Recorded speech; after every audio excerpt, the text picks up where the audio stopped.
if you are buying everything at full retail value, you're making a huge mistake. Yeah, you very well could. There's so many things that as soon as you exit the door, it gets whacked by 50%. Yep. That you could just as easily buy at 50% less and then use for 6 months, use for a year, and sell it for the same thing or just a little bit different.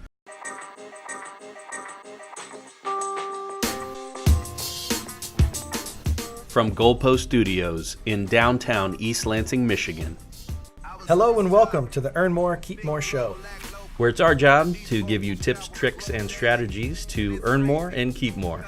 I'm Dave McAndrews, and I believe that we should focus our marketing on messages that are all about our clients so that we can connect with them in a way that they can understand.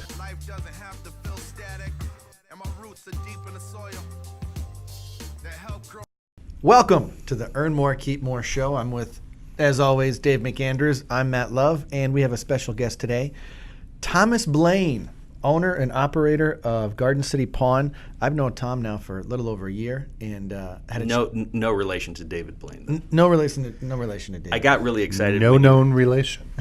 I got really excited when you first told me this, and I was like, oh, we're going to do some up-close magic on this audio and video podcast? Magic tricks. We're going to save the magic tricks till the end, so make sure you stay tuned until then. But I hope you have something good up your sleeve then. Not sure. I'm excited to have Tom in. He owns a pawn shop now for a number of years. How long have you been in the pawn shop business? I'm not that old, but I actually have been working in the pawn business for over 20 years. 20 years. And you've owned the one that you have now for how long? 11 years. 11 years, owner-operator. How many employees do you have now? I have usually between 5 and 7 employees. Okay. And Tom's always looking to expand. I know you've talked to a number of other business owners here in Michigan that have different pawn shops. And I thought it'd be interesting to have you in the show today because I had no idea how cool a pawn shop actually is. I mean, it's naivety. I apologized for saying that. I don't want to offend you by any means. But I went in there for the first time, and they have a lot of cool stuff. In fact, I'm wearing a watch from the Detroit company Shinola. Beautiful watch with a carbon face I got from the pawn shop. Not only is it a phenomenal deal that Tom gave me, they had a whole slew of other products that I was interested in. I had no idea how cool it was. And one of the things that I find interesting about pawn shops is you get to create your own entire economy essentially, because not only do you have the lending portion, but you're also buying and selling products all day, so you have to know the values for pretty near everything. We definitely have to become experts in basically anything and everything that people are using and consuming, these days.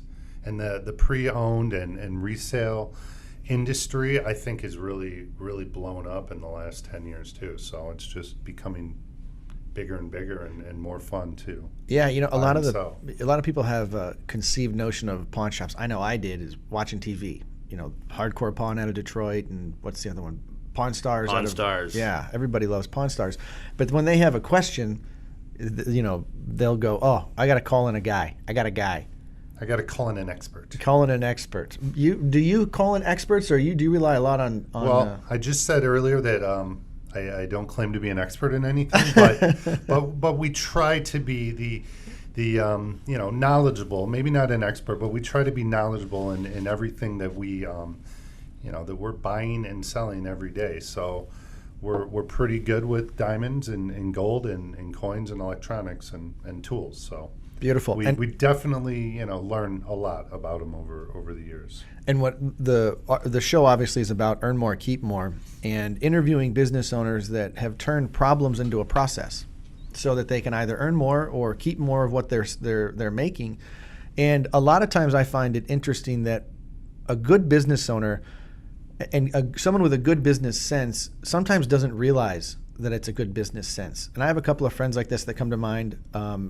Mitch, who was in here a few weeks ago, what they think is second nature is just like, it's like a duh moment. It's like that's how they are, is actually really proprietary and unique to that individual. And a lot of other people don't realize or don't even think that way. So in talking to Tom before this too, it was like, let's talk about some of these processes that you put in place. I think you discounted a lot of what you've done because, he's a humble guy. I get that. But you discounted quite a bit of building the company since you got it to where it is today. Could be true, definitely. There's sometimes the processes that we set in place, you don't even realize that they're there until you see maybe a different operation or just how other people are doing things. Yeah. And so let's talk about, let's talk about technology and how technology has changed your business and made it smoother.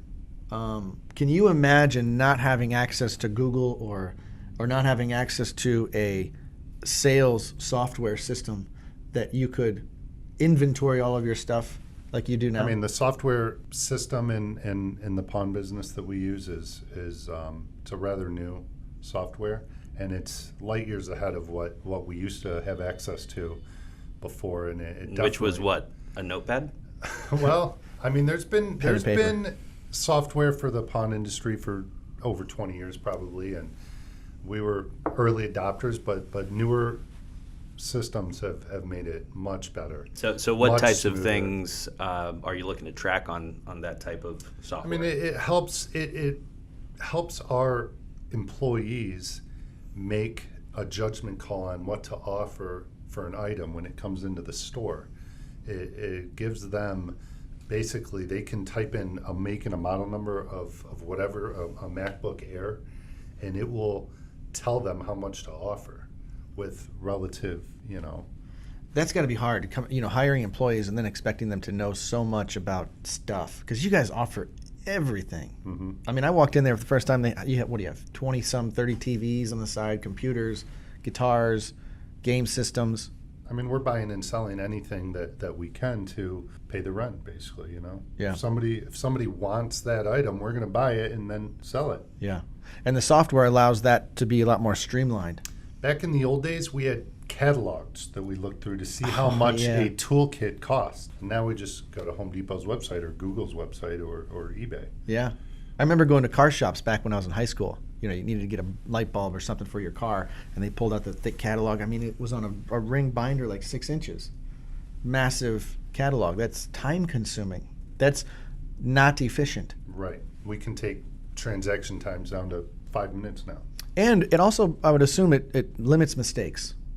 It definitely helps lower the bad deals. Yeah. And then, once you can inventory what you have, not only can you minimize the mistakes. Remember, there's 2 ways that a business is going to make money. There's only 2. Either they increase their sales or they maintain their sales and they reduce the cost that it took to maintain those sales, to get those sales. So when you talk about, the efficiency of a software system, not only saving time looking up products and costs and value, minimizing mistakes, that helps your margins grow, right? Definitely helps us earn more. Earn more. I love it. And so as a pawn shop owner, you probably have a pretty big inventory of stuff. Well, we're not collectors. We're sellers. So we're different than maybe some pawn stores that have an overflowing abundance of inventory on their shelves. We like to sell for a good price. So Yeah. so we're not overflowing with stuff, but we definitely have a lot of good stuff available every day. So it's about the transactions. But it goes quick. If there's a MacBook on the shelf today, it's probably gone tomorrow. That fast? I mean, we sell on the internet, so we list them on eBay and What's your website? Facebook, GardenCityPawn.com. Nice. So you can go on there and then you upload inventory daily? Well, we have links to our eBay page and Facebook Marketplace pages, and those are really getting more traffic for sales than a traditional website these days. So and let's talk a little bit about those new markets that have been created, particularly for folks in the pawn industry, but even for individuals who are selling their own stuff. There's a lot of traction, and this is how I think a lot of entrepreneurs start into business. They start selling something on eBay, they start selling something on now Facebook Marketplace, and having those different outlets where you can really connect with customers has to be, and really the ramp for that over the last 10 years versus the 10 years that you were part of the business before that. What has that looked like, and I mean, how do you interact with that, I guess? We started out with eBay. I guess we could say, or I could say, we were early adopters with a lot of internet marketing for our business. So we started off in the 90s on eBay, and early 2000s we learned about Craigslist for more localized selling, and it just really, gave us the opportunity to reach local people who were searching for what they were looking for. And now Craigslist is kind of dying off in favor of the Facebook marketplace. Do people use Craigslist much anymore? No, that's what I'm saying. Craigslist is basically dying and dead when compared to Facebook, because everybody's right already there. on Facebook. It's right there. And it's just right there. Facebook has really done a good thing with the marketplace and for our business, for sure. It's all about ease of access, or ease of purchase for the consumer, and again, that's another process that you see. Look, if you stayed old school and kept pen and paper and you had inventory in the store, you are limited to whoever comes in that store. Yep. There has never been a time in history where we have had more opportunity, even remotely close to as much opportunity as we have today, to reach a massive audience. What's really cool about some of this Facebook marketplace and different types of ways to be a resale business is the popularity of shop local. As much as it's all about Amazon and Right. buying over the That's internet a good and point. getting something in the mail in 2 days, it's actually really big to shop local now too. Yep. It's a popular term and a good thing for your community and your area. So there is a lot of people who are looking, locally to find what they need. And people feel good doing it. Yeah. They do it for themselves should. that way. They I saw should. some things the other day. Speaking of like marketing stuff, did you make a T-shirt or something for Garden City Pond Tri Team, or what was this bike team? Oh yeah, that was a couple years ago. That was a repost. But yeah, we started getting healthier a few years ago, and we're always doing some sort of promotion. So we made up some T-shirts, the Garden City Pond Bike Team, I like it. wearing them while we're out, biking. For those listening at home, Tom, are you a full Ironman? I am a full Ironman. Full Ironman. Tom has done a 140-mile race. Well, excuse me, I get corrected often. It's 140.6 miles. And what was your time? It was a little under 14 hours. 14-hour triathlon. Dave and I did a half. That was 6 hours. Yeah. Gosh, that was tough. You finished your half in 6 hours? 5 hours and 57 minutes. That's pretty good. Thanks, buddy. High five. I don't know if I'm going to duplicate that this year. You're doing Traverse City, right? Yeah. Yeah, Ironman has a new race in Michigan up north. A lot of people are going to that race. That thing filled up faster than any Ironman in the history, any 70-mile race in the history of Ironman. Filled up faster than any of them. That's awesome. Yeah. So anyway, you were talking about marketing and promotions, that kind of thing. Do you see yourself continuing that now that it's the ease to market and the cost of actually going to Facebook Marketplace and Instagram and all these other social media outlets? Do you see continuing that in the future too? Absolutely. We're doing more every day, really. You sent me some funny videos the other day too. Yeah, I did. They were funny. There's a whole idea that I really say that I am not a natural salesman, but I am. I'm breaking the barrier. I'm getting in front of a camera and putting myself out there. Kudos. And we appreciate that. Yeah, everybody Not listening. just here. I'm talking about for our own business. It's not easy, but you got to do it. It makes a huge difference if you're able to do that for your own business.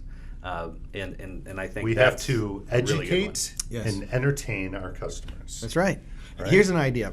Well, the guy behind the camera, how old are you, Mark? 21? 24. He's younger than the millennials. They grew up with technology different than we did. And, well, we use a camera and we take photos of things. They turn the camera around and take photos of themselves. So they're much more familiar with that whole thing. But when we turn a camera on us, it's a weird experience. But I want to say that when you do it, it's fun. It's entertaining. There's a whole idea of old school marketing 10, 15, 20 years ago is all about having a commercial. right? You want to sell something, so you become the commercial. Well, the last video you sent me is cool enough to watch, and I wouldn't buy anything. And what you're creating then is familiarity. So when the next video that I would, if say I was scrolling through Facebook and I saw you being a goofball talking about these products, throwing purses all up in the air, and I giggled, I'm not going to buy a purse. I'm going to scroll on. The next time I see you on camera, I'm probably going to watch. So instead of creating commercials, hopefully 6 months from now, when you need a handbag for Christmas, you'll think of us. That's right. And because it's not a commercial, it's the TV show. We're creating, you want to create the TV show that people are familiar watching you, laughing, haha, that's a funny 45-second video, I'm going to keep scrolling. And then when you do have something that somebody wants, boom, they'll think of you. This is just natural, everyday things for many businesses, like your business, maybe for your business. But for a pawn business, there's people out there doing it, but a lot of pawn owners are old school. They just can't even understand the ways of new marketing. Isn't that I find the opportunity in everything. It's the way I'm wired. So acknowledging that, I would agree wholeheartedly, and especially in my business too. The average age of a financial guru was around 58 years old. And I have a lot of white hair, but I'm not 58 years old. What are you, like 44? Get out of here. Knock it off. For the radio listeners, I look much younger than 44. But seriously, that is such an opportunity because you can now utilize these tools that everybody is becoming familiar with so much more efficiently than they could have, or than the older generation even knows how, right? When Facebook came out, if my mom is listening, that she's going to laugh at this, she would say, no, my kids don't need Facebook. They have better things to do than sit inside on a computer all day. They can go outside and play. Okay, I believe the argument, but it's growing. Every single year, social media is getting bigger and bigger. And if you don't get in front of it, you're going to be left behind. There is no question about that anymore. And I'm not saying it's a good thing. I'm saying it's happening. And what are we going to do about it? We can say, no, I don't need that. I don't want that. That's fine. That's okay. But you are going to be left behind. And if you don't get in front of it, but while you can, there's going to be no opportunity in the future. And think about it from the standpoint of what essentially is your competition. Your competition is Amazon. So you are competing against one of the biggest companies in the world with reach and ease and all of those things. Yeah. But if you can connect with someone on a human level, and particularly when you're talking about a local business that someone can drive 2 minutes to, or be in town with, that is a tremendous advantage because now you're obviously in the case of the pawn shop, you're offering things that you can't really get on Amazon, and at prices you can't really get on Amazon. So you have those advantages. A lot of times what we're actually offering is cash. Mm-hmm. So if somebody has the need for cash, or they have a short-term financial need, that's what we're generally selling more than the MacBook. We're not necessarily reselling the MacBook. We're selling the cash. So we're helping you find access to a quick, easy pocket full of money. So if you have a MacBook at home, we're reaching out to you and sending you those funny videos. So not just so that you can buy a handbag at Christmas, but so that when you need a little bit of money to cover whatever short-term financial situation you're dealing with, that you'll remember us so that you stop in and sell us your MacBook or take a pawn loan on your MacBook. Mm-hmm. See, that's something I never thought of. And if we ever had a chance to sit down and develop an EOS, an explanation of services, I think that's where we would start. When people ask you, what do you do for a living, they want an answer so they can define it, and then they confine it in this little box, compartmentalized, and then they put it in their brain, and then you are that thing. I mean, more than anything, that EOS is that we are solving short-term financial problems for Metro Detroiters. Beautiful. So an EOS is 3 parts. That's the statement, which is extremely attractive. I can help solve anyone's short-term problems around the Metro Detroit area. For example, if you have an old MacBook at home that's becoming a coaster on your countertop, you can bring it to us, and we'll pay you top dollar so that you can have cash instead of just junk laying around your house. Imagine if you could get cash for half the junk laying around your house. When would you want the cash over the junk? Now. Now. The thing is about a MacBook, That's too. an EOS, ladies and gentlemen. The thing about a MacBook is it's worth way more today than it's going to be 6 months from now. How true is that? Tell my wife that. We have a couple old MacBooks laying around. We need to come to your pawn shop. I'm noticing this with my son. He's only 8 years old. He'll be 8 years old next month. But he has a Nintendo Switch and an Xbox One that he doesn't, for some reason, he's not obsessed with video games like most kids. Yeah. And I see those two pieces of equipment. The pawn shop in you's going. Yeah, I see those two pieces of equipment, losing value with every day that goes by. And eventually he's going to come to me and he's going to want something, right? He is. And I'm going to have to tell him that he needs to sell me his MacBook or his Xbox, I mean, so that he can go out and get what he needs today. That's how you teach economy right there. I like it. It's a tough lesson for an 8-year-old. And I looked at those two pieces sitting there last night, and I just know that they're losing value with every day that passes. Yeah. Well, if he's not, and again, think about how much stuff people have laying around. There's no reason for you to be. I mean, I can't stand people who are hoarders. It's useless. Yeah. You buy something and then you have some sort of attachment to it that you won't sell it. Yeah. Some people are like that. They will not sell the stuff, but it's just losing all of its value while it sits there. What a great way to capitalize on stuff. While you have value at home, you have stuff, it's nice junk, but it's still junk. Mm-hmm. Cash in on that. Go buy something different. Put that money to use. Put it to use. Where it needs to be put to use. Exactly. Real estate, investing, savings accounts. Maybe you just pay your DTE bill, whatever you got that you need to handle. That's what was so impressive to me when I first met Tom, and he showed me his. They have another building where they warehouse some of the bigger items, like cars. When people say, "Look, I got a short-term money problem. I'm going to give you my car for a little while, and I'll come back and pick it up in 6 months." And then you had snowmobiles and four-wheelers in there. I mean, I never even thought of that, but that's a cheaper storage place for people than like an actual storage unit. It really is. We can give you a couple $1,000s on your Harley, and you can store that for the winter. It'll technically cost you less to store it in our warehouse than at a storage unit if you need some room in your garage. Tom, what do you do for a living? Well, I help Metro Detroiters store their Harley over the wintertime. For example, we had a client last week who I paid $1,200 or whatever it is for the 6 months. How much? What would that be? Like for if someone wanted to store a bike? I mean, it depends on if they really wanted to just store their bike, they could probably store it for as little as $20 a month. Whoa! You're selling yourself cheap. Say 40. Say 50. Technically, it depends on how much cash we give them. Okay. So gotcha. So short-term money goal. I mean, do you see how you could? You say you tell them what you do, and then you say how you do it. Like think about how many people have nowhere to put a motorcycle over the wintertime. I know people. Or their boat. Or their boat. Or their camper. Camper, snowmobile. Michigan, we have 2 seasons, cold and hot.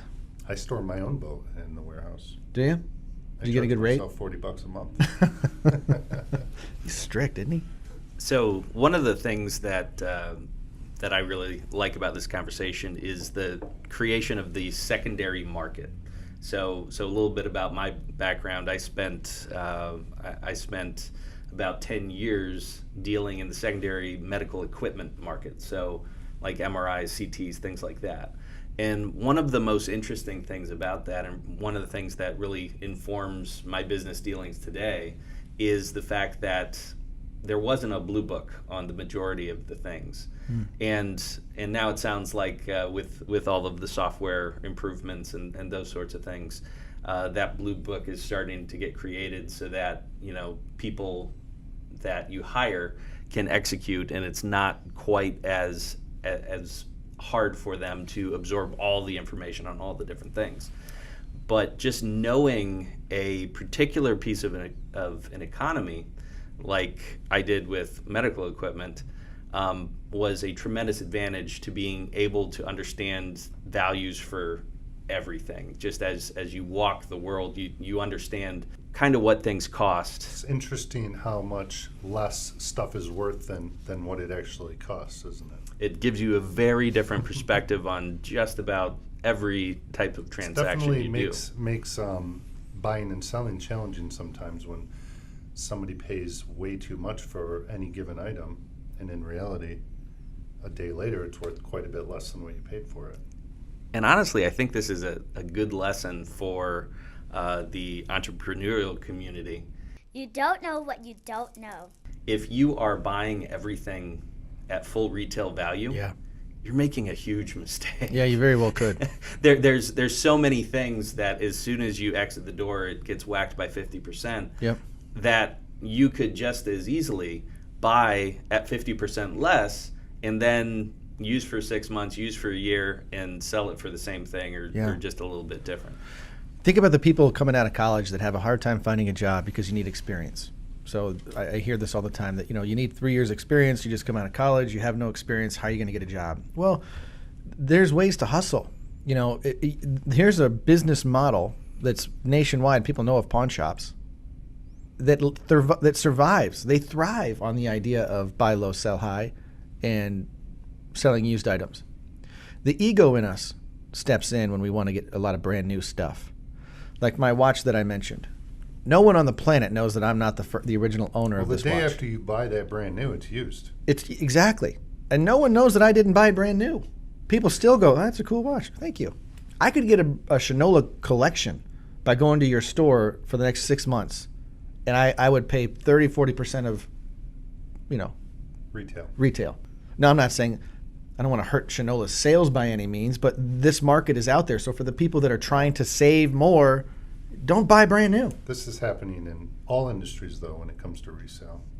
High-end fashion is dealing with a major disruption Yes. of their business because it's very expensive to buy.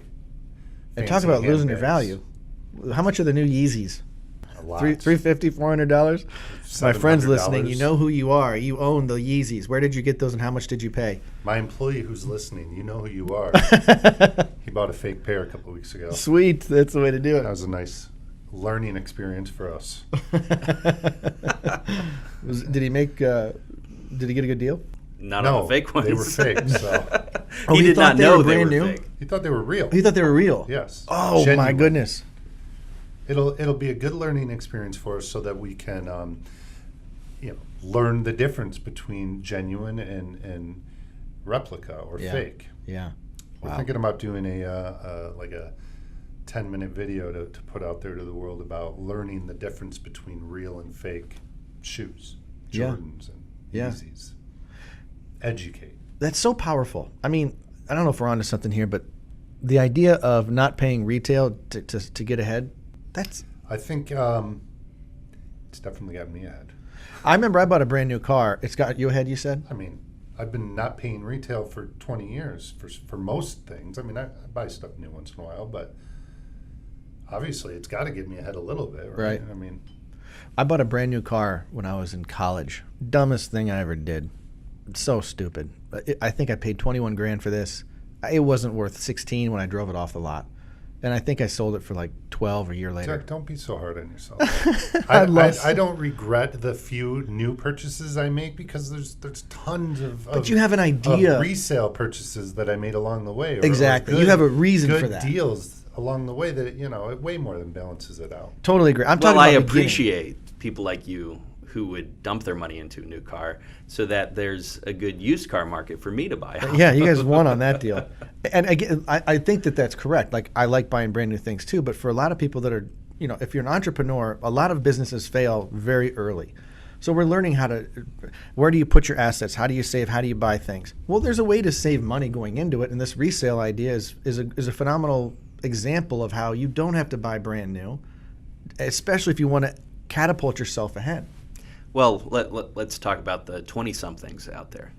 So basically, they're getting dropped into a post-college world where they have extremely high debt from college loans. I think I saw $25 trillion in debt right now. But let's go past the debt. Let's go into the circle of Apple. So generally, a lot of them are doing freelance work or something like that, and they're trying to be an entrepreneur in that way.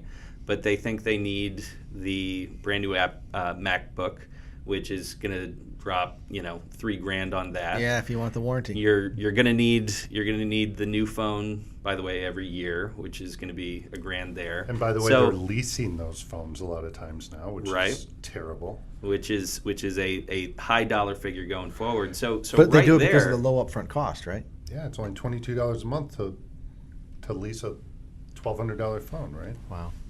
and all of a sudden you're in this spiral of consumerism that leads you to need the new next thing every year or two, and pretty soon that becomes a significant chunk of their yearly expenses. Yeah. And just thinking about this point in a different way, how can you actually jump off that treadmill, figure out a way to do things a little bit differently, and still get what you need in terms of, obviously, a lot of folks need a really nice MacBook in order to do their design work or whatever type of work, their creative work they're doing.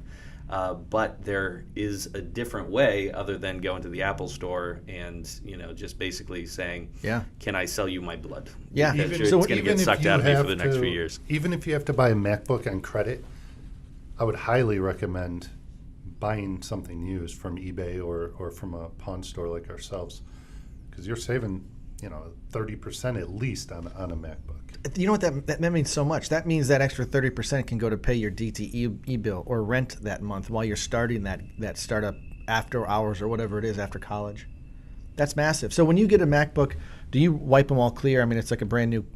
It's like a fresh machine when someone gets it. Yeah, you wouldn't. I mean, they're just completely reset and updated software on them completely. You wouldn't. And you wouldn't check be it able also, to- it would work just as well as it would have right off the shelf 3-4 years prior. I mean, that's the beauty of Apple. They're just solid as a rock.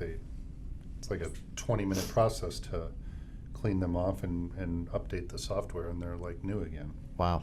Yeah, there's so much gear like that you are able to spend significantly less if you are open to other options. Yeah. And for a startup, a young entrepreneur, somebody straight out of college, that is huge. For some, an old head like me, if you look around this room, pretty much the only thing that, as far as equipment-wise, that I bought brand new was my laser printer, and that's because Matt mocked the print quality of my stuff. Dude, it was so slow. I had to I had to up my game there. There's a lot of Apple products in this room, though.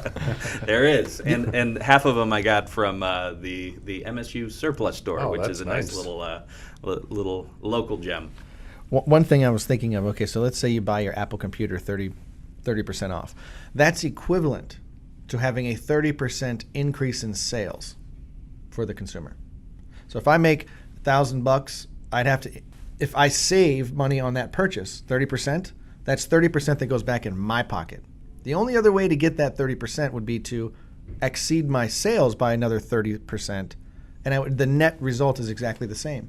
Which is easier to attain? Saving. We can control it. It's so much easier than rolling the dice and then trying to make a higher rate of return elsewhere. Now, it can happen, but what if you do both?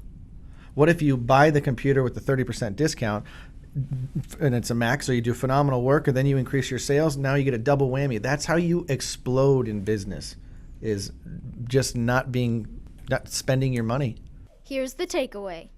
worthlessly. You can burn cash amazingly quick on just about anything. So any area that a business owner, entrepreneur can find to really tighten the belt and still get what they need is a tremendous advantage, no matter how you cut it. Yeah. I agree. True statement. Very good. Well, anything else you want to make sure we cover? Yeah, I kind of feel like that's a good takeaway. that is. You talk about earn more, keep more. Here's how you keep more. Stop paying retail for all your crap. You want to build on that, or? I mean, no, it's perfect.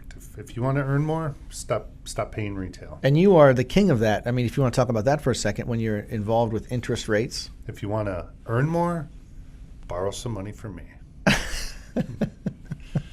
We'll work on the pitch after the show. Not sure about that one. But seriously though, I mean, could you talk about, maybe you talk a little bit about how you bought the property across the street? Did you mortgage that? Our warehouse? Yeah. Actually, we were leasing space for a number of years. another warehouse down the street, and I sent a letter in the mail actually to the owner of the warehouse 2 doors down, and they had a tool and die shop that they just happened to be ready to retire, so they called me, and we worked out a deal. I purchased it on a land contract from them Cool. with a small down payment, and then was able to refinance with the credit union within a couple of years. So it's nice. So you refinanced, so you have a mortgage now in your name. Yep. You own it. The land contract's satisfied. Land contract is paid off. The bank is still my partner. I get it. But here's the thing that I want the viewers at home. We just got done talking about how to save money, right, by not buying brand new. You're buying a warehouse across the street to help inventory all of the stuff that you're doing, which that inventory is creating what for you? Cash flow. One thing, I did not pay retail for that building. I did. Well, I know you. I wouldn't expect you get to. some equity built into that, a little bit. So you got a good deal on the building. Fair deal. That's business economics 101. Totally get that. Yep. Negotiate the now price. I'm not paying my landlord anymore, Okay, this is what I want to go and into. I'm Yeah. building some equity, Yes. and I'm paying down the mortgage, Yes. and I'm building my net worth. Yes. Building the net worth, but I'm going to say more important than net worth is cash flow that generates. Yes, my business pays rent to the entity that owns that. So we've building. created tax deductions. Tax deductions, cash flow. So the government is subsidizing some of these purchases. So what it allows you to do, instead of dumping your money into that building, this stale, static mortar, sticks and brick thing, your money's over here in your business, earning you cash flow, buying and selling Macs, bikes, trailers, cars, computer, whatever it is. Providing those short-term loans to Metro Detroit. Absolutely. Providing the short-term loans to Metro And then Detroit, it's helping the paying rent to community. that building. And what happens is you've got a business partner called a bank to help pay for the inventory space. And if you didn't have that, your sales and cash flow from the business would go down. So here's the value of using other people's money to help your business grow. Yes, there's an interest rate due that you pay, but that's also deductible. And the value that you get, and you agree with me or not here, the value you get by having that building, even though you pay an interest rate, is the value is much greater than that interest rate that you've paid. Absolutely. Hands down. In the next episode, we should probably talk about how we can become our own bank too and finance those deals. That's a phenomenal idea. I love that topic. What a great segue. Sounds like that might be something that you've actually been able to put in place with a certain financial person. I'm beginning to. Yes. Takes Yeah. a little, It takes a couple of years. just to, like any really get it rolling. startup, it takes time to build your own bank. Yeah, it does. But the outcome, you know what it's going to look like, right? We know what the ultimate goal is. And the greatest thing about doing what you're talking about, building your own bank, is not only do you know the outcome, it does not deter from what you're currently doing.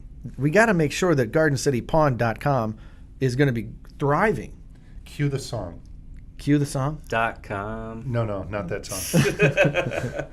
The future is Or so down bright. down here at the pawn shop from Sublime. That's future- one of my old favorites. It's a good one. We should play that one on the episode. My future I'm is so pretty sure bright, there's some sort of royalty. I've got to wear shades. Okay, all right. My future's so bright, I got to wear shades. I like it. Huey Lewis in the It's news. after you become your own bank, and it's just a circle of Circle. It's cash flow, man. Every business owner understands. Net worth is cool. Cash flow probably outweighs the net worth. Cash flow is king.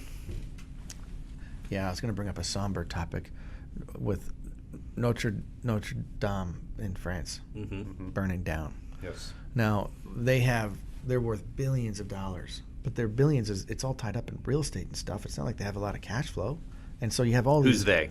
The church itself. The Catholic Church. Catholic Church. Actually, the government of France owns Notre Dame. Really? Mhm. And then does the Catholic Church pay rent? How does that work? I'm not sure exactly how that works. All I I'm know sure is somebody's either paying rent Yep. and then somebody's probably collecting rent. Yeah, There's a lot of cash flow. one of those. Mhm. Maybe I'll use a different example. Without the commerce, though, there's nothing, right? You need the exchange of funds. You need the exchange of funds. We'll just pick up right Net there. worth is just not enough, right? You need exchange of funds to keep it all going. What good is $5 million that produces no cash flow? Like I could have a $5 million business. If it all goes out and it goes back to operate the business and I sit at home and don't collect I mean, I anything, guess we could live off the $5 million for a little while. but it's in an asset. Oh, okay, so it's not cash. Heck no. Like if we, so let's say a business Oh, is the worth business. $5 million. I gotcha. You know, what does it produce? Well, the value is $5 million. Yeah. But what does it produce? That changes, that influences the actual value of the business. You say it's worth $5 million. Why? How much can I actually get from that? And that's what's so much. That's what's so fun. That's why people save. That's why they invest. That's why they own businesses. It's to generate the cash flow. So getting a little off topic here, but I'd like the way that, to bring it full circle here, by utilizing other people's money in that mortgage across the street, allowed you to invest your capital into giving short-term loans to Metro Detroit citizens, and you're helping everyone around you. By helping myself. And helping yourself at the same time. Cheers to capitalism. It's amazing how that works. It's the best kind. It is. If you can earn a very good living while providing goods and services to others, that's the name of the game. Something That's what we that want. really helps us, provide those services and be the best that we can be is really by just being approachable and friendly and nice when people come in the door too. Totally agree. And if anybody hasn't, check out the website, gardencitypawn.com. They have hilarious videos. They have a website, or you have a Facebook page, you have Instagram. I follow them. They have funny videos all the time. And honestly, I was blown away by all the stuff that they not only sell, that they're willing to buy, which reminds me, I have one of those old school Aero tri-helmets, the real big, long ones. You want to buy that? Sure. It's probably worth something. Making money right now. See, I love it. That was just collecting dust in my garage. So I appreciate it, Tom. Thanks for coming in today. Is there anything, any final words you want to say about the shop or your employees? Shout out to anybody. No. And drop the mic. Drops the mic. Excellent. Anything good for a pawn shop? If you go to the website, earnmorekeepmore.show, and we'll have not only a link to your website, we'll have, hopefully we can get one of those videos that you made and we can kind of share it on our site too, so people can see the personality that comes across on screen. Yeah, we're just trying to be fun and we're trying to educate our customers a little bit and we really couldn't do it. I couldn't do it without a good staff. We got a good team at our store and they do a great job every day. Super friendly. They're nice every time I go in there.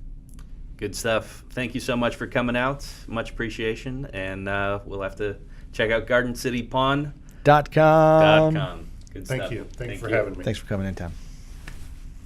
See you guys. Drop the mic.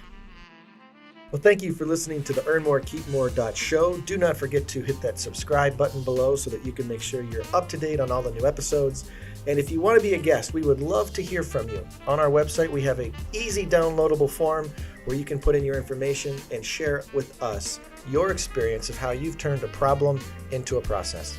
We are all about our listeners, and we want to make sure that our listeners are finding a place, and we are most excited for you guys to share with us how you are earning more and keeping more. We look forward to hearing from you. This has been a Goalpost production. That's it for us. We are your hosts, Dave McAndrews and Matt Love. Our executive producer and creative guru is Jennifer McKinstry. Our social media director is Mark Farnes. And a very special thank you to Lansing's own Jose Moore for providing the music. Thanks for listening.